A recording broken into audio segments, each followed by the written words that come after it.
दोस्तों, गांव वाले रिपोर्टर विष्णु प्रभाकर का आप सभी को नमस्कार है। मेरे हाथ में एक मुकदमा की कॉपी है और मैं इस वक्त जनपद कुशीनगर का एक खड्डा ब्लॉक का एक गांव है लक्ष्मीपुर पड़रामा, मैं यहाँ पे हूँ। हमारे साथ ये 4-5 बच्चियाँ हैं। 16 सितंबर को एक घटना हुई थी। चांदनी और राजनंदनी और उसकी 3 सहेलियाँ एक साथ पढ़ने जा रही थी, ये वही हैं। और उसके बाद एक बाइक में टक्कर हो जाती है, ऐसी बात सुनने को मिलती है। और हालत ऐसी हो जाती है चांदनी की कि उसको मेडिकल कॉलेज लेके जाया जाता है। वहाँ डॉक्टर उसे मृतक घोषित कर देते हैं। इतनी दर्दनाक तरीके से जो है उसको चोट लग जाता है। आनंद फानन में नज़दीकी थाना क्षेत्र के पुलिसकर्मी आते हैं और इनके परिवार वालों को कहते हैं आप तहरीर दीजिए।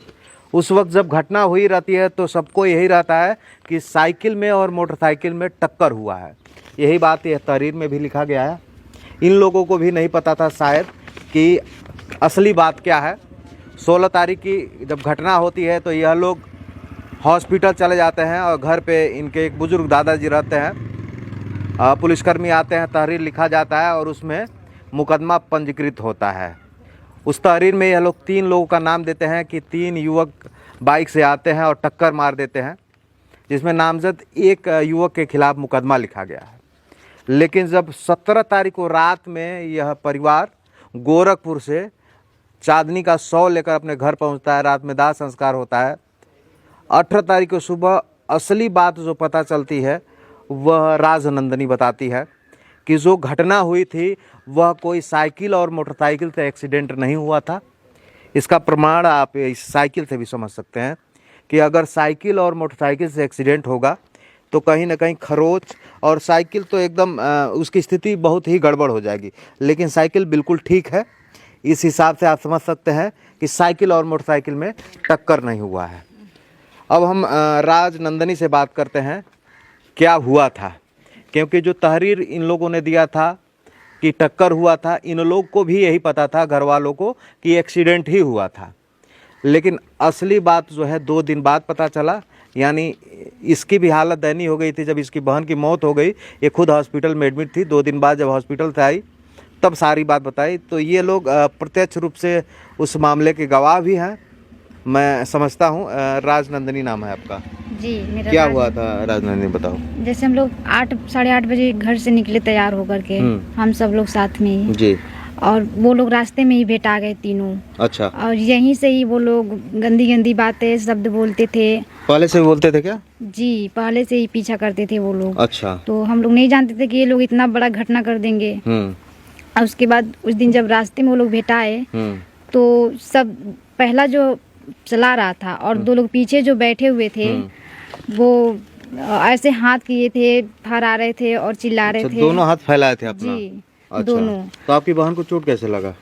जैसे कि उसको पकड़ करके खींच दिए लोग। अच्छा। जैसे मेरा पहले बाल और दुपट्टा मेरा खींचना चाहा। अच्छा, तुम्हारा बाल और दुपट्टा खींचने की कोशिश की है? जी। फिर? तो उसके बाद मैंने सिर झुका ली और एक बॉडी मार के आगे चली गई। अच्छा। उसके बाद मेरी बहन के हाथ पकड़ के खींच दिए लोग साइकिल पर से ही। पहला चक्का में हाथ गया तो 3 टिक्का हुआ और दूसरा पर से सीट पर से लेकर चढ़ाकर भाग गए वो लोग उन्हीं के मोटरसाइकिल से। जैसे वो लोग अपना हाथ फैलाए थे वो गिर गई मोटरसाइकिल के नीचे और गिर जाते ही उसका हाथ टूट जाता है और यह कह लें कि वहीं पे उसकी स्थिति बड़ी दयनीय हो जाती है, मतलब अधमरी की स्थिति हो जाती है जी। अच्छा। तो फिर क्या होता? तो उसके बाद मैं जब खून देखी तो मैं बेहोश हो गई वहाँ पर। मैं बताने की हालत में नहीं थी। हाँ। मुझे लोग हॉस्पिटल लेके गए, भर्ती किए लोग, दवा हुआ, सुई हुआ। उसके बाद मैं घर आई तो मेरे चाचा पूछे तो मैंने जवाब दिया। घर कब आप आई? ये नहीं मुझे पता है, लेकिन जब मुझे थोड़ा थोड़ा होश आया, अच्छा, तब जाके मैं घर पे आई। अच्छा। घर आई तो अपने चाचा को बताई कि ये घटना हुई थी? जी। अच्छा। तो वो पहले से भी छेड़ते थे आप लोग को? पहले से भी। क्या नाम है बेटा आपका? इधर आ जाओ। क्या नाम है? रेशमी शर्मा। रेशमी, आप भी थी साथ में उस दिन? हाँ। अच्छा, क्या हुआ था बताओ। वो उधर से आ रहे थे तो हम लोग साइड हो गए एकदम। अभी रोड पूरा छोड़ दिए थे, हम लोग घास में चल रहे थे और लोग इतना तेज आ रहे थे, हम लोग देख कर उन लोग बहुत साइड हो गए थे। तभी भी वो हाथ फैलाए थे। हाँ। तो घिंचा गई बहनी ना, तो गिर भी गई ना, तभी भी उसको ये नहीं कर रहे रुक जाए, वो भी और तेज में। अच्छा, जैसे वो बच्ची गिर गई तो और तेज चढ़ा के निकल गए? हाँ। अच्छा, ये बताइए साइकिल और मोटरसाइकिल से टक्कर हुआ था क्या? नहीं नहीं नहीं, साइकिल में नहीं होता, उसका हाथ पकड़ के वो लोग खींच दिए। हाथ पकड़ के घेर दिए, फिर वो जो है मोटरसाइकिल के नीचे आ गए। हाँ। अच्छा, आप इधर आओ, क्या नाम है आपका? इधर आओ, क्या नाम है? क्या हुआ था उस दिन, बताओ पूनम कुमारी। क्या हुआ था, बताओ। उस दिन हम लोग जा रहे थे ना, इधर से जा रहे थे तो इधर से भी वो तीनों गए हैं, फिर से उधर से आए हैं। हाँ। तो हम लोग उतना ख्याल नहीं किए हैं उन लोग को। बताओ बताओ, डरो मत, बताओ। फिर वो उधर से आ रहे थे ना, इतना तेज आ रहे थे, जब हम बोले जे साइड में हो जाना तो सब कोई साइड में हो गया था। सब कोई साइड में हो गया था ना, तो इसका बाल और दुपट्टा खींचना चाहे ना इसका? तो हाँ, तो अब एक पॉन्डिल मारकर आगे चली गई और उसका हाथ खींचा गया। ओहो, दूसरों पीछे थी इसकी बहन, हाँ? जी। तो ये इसी के पौडिल पीछे थी। इसी के पीछे पौडिल मार के आगे जो ही बड़ी, उसका हाथ खिंचा गया जी। और मोटरसाइकिल के नीचे आ गई। इधर आओ, इधर आओ बाबू, इधर आओ। हाँ, क्या नाम है आपका?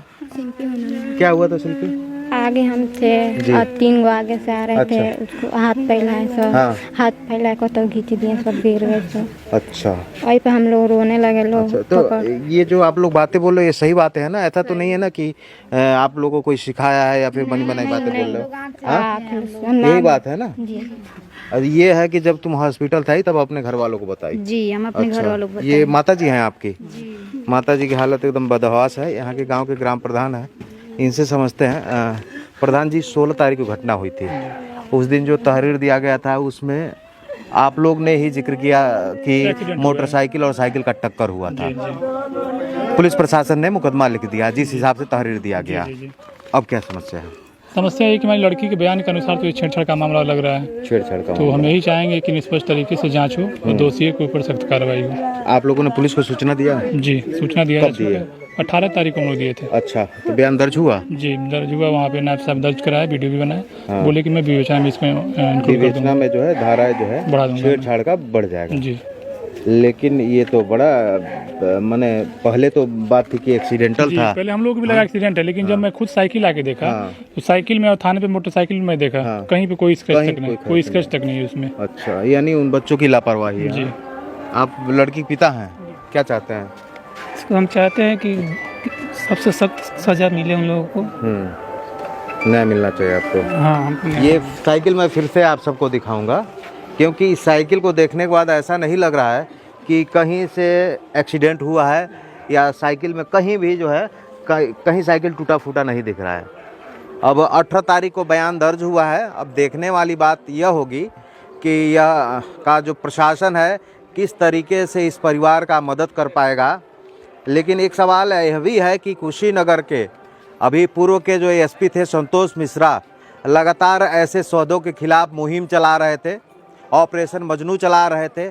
उसके बाद भी यह इस प्रकार की घटना कहीं ना कहीं दुखद है।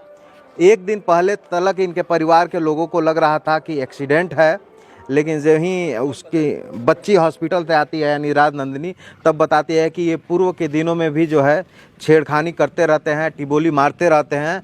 और उस दिन जो घटना हुआ वो सिर्फ इसी कारण हुआ, हाथ फैला के जो है इनको छेड़ने के, इनका दुपट्टा खींचने की कोशिश की है। ये थोड़ा आगे बढ़ गई, इनके जस्ट पीछे इनकी छोटी बहन चांदनी जो अब इस दुनिया में नहीं रही, और उसके हाथ पकड़े और वो मोटरसाइकिल के नीचे आ गई और चढ़ा के चल दिए। इस पूरे मामले पे एक नामजद के खिलाफ मुकदमा लिखा गया है। 2 लोगों को अभी भी पुलिस गिरफ्तार नहीं कर पाई है। बात हुई थी आपको एसएचओ साहब और किसी अधिकारी से? जी। क्या बोले? वो लोग कह रहे हैं कि नाबालिग हैं, अभी जांच चल रही है, दोषी हो जाएगा तो ये भी जेल जाएंगे। अच्छा, जी, और जो चीज़ें होंगी विवेचना में बढ़ा दी जाएंगे। क्या चाहते हैं आप लोग? सर, निष्पक्ष तरीके से जांच हो, जो भी दोषी हो उस पर कार्रवाई हो। हाँ। और एक चोर हम कहना चाहेंगे कि जो भी नाबालिग लड़के गाड़ी चला रहे हैं, प्रशासन से अनुरोध है जांच करके उनको चालान कर दिया जाए ताकि नाबालिग लड़के गाड़ी से किसी का एक्सीडेंट ना करें। क्या वो नशे में भी थे क्या लड़के? गांव वाले कह रहे हैं कि वो लोग नशे में थे। नशे में थे। पढ़ाई करते थे, क्या करते थे? नहीं, बाहर कमाने वाले हैं। बाहर कमाने। अब सवाल यह है कि सरकार बेटियों के लिए हमेशा, खास करके मोदी जी कहते हैं बेटी बचाओ बेटी पढ़ाओ, और आज भी ऐसे सौदों को, ऐसे लड़कों को जो है थोड़ा सा भी डर नहीं है। बच्चियाँ स्कूल जाती हैं तो उनको छेड़ते हैं, और कहीं ना कहीं ये घटना इस बात का गवाही दे रहा है कि अगर इनकी बातों में अगर सच्चाई है तो कहीं ना कहीं चांदनी का मौत बहुत दुखद है। और उसका मौत सिर्फ इसलिए हो जाता है कि गांव के लड़के उसको छेड़ते हैं, उसको हाथ लगाते हैं और मोटरसाइकिल के नीचे आ जाती है। और ताकि तहरीर में इन लोगों की तरफ से कहा गया था एक्सीडेंट, लेकिन जब ये हॉस्पिटल से आती है तब बताती है कि एक्सीडेंट नहीं हुआ था और ना ही साइकिल में किसी प्रकार का चोट आया। इसका जीता जागता यह तस्वीर आप देख के समझ सकते हैं। तो चांदनी, ये पहले भी लड़के इस तरह की हरकत करते थे क्या? जी, पहले से भी करते थे ये लोग। अच्छा, पहले से भी ये करते थे जी। इस पूरे मामले पे, ताकि ये मामला संज्ञान में है, यहाँ के SHO के संज्ञान में है। अब ये परिवार कुशीनगर के नवागत SP से कल मिलने जाएगा। देखते हैं आगे क्या कार्रवाई होगी। लेकिन अगर इन तथ्यों में बातें सामने आती है तो ऐसे परिवार को न्याय जरूर मिलना चाहिए, क्योंकि यह बड़ा सवाल है कि बच्चियां जो पढ़ने स्कूल जा रहे हैं उनके साथ इस तरह की घटना हो गया तो और बच्चियों के मन में डर होगा और कहीं ना कहीं उनके भविष्य के ऊपर खतरा ज़रूर होगा। क्योंकि इस तरह की घटना कुशीनगर पुलिस प्रशासन तो लगातार एक्टिव है, पिछले 1 महीने से मुहिम चला रही है। मिशन शक्ति के तहत ऑपरेशन मजनू, तमाम ऐसे मुहिम चला रही है और तमाम लोगों में डर भी है। उसके बावजूद भी ऐसे लोग क्यों इस प्रकार की घटना करने से जो है बाज नहीं आ रहे हैं। देखना है इस खबर के बाद क्या कुशीनगर के पुलिस अधीक्षक केशव जी किस प्रकार इस मामले का संज्ञान लेते हैं, नज़दीकी थाना किस तरीके से इस परिवार का मदद करता है। चांदनी के माँ का रोका बुरा हाल है। अब इंतज़ार है कि इस परिवार को न्याय मिले।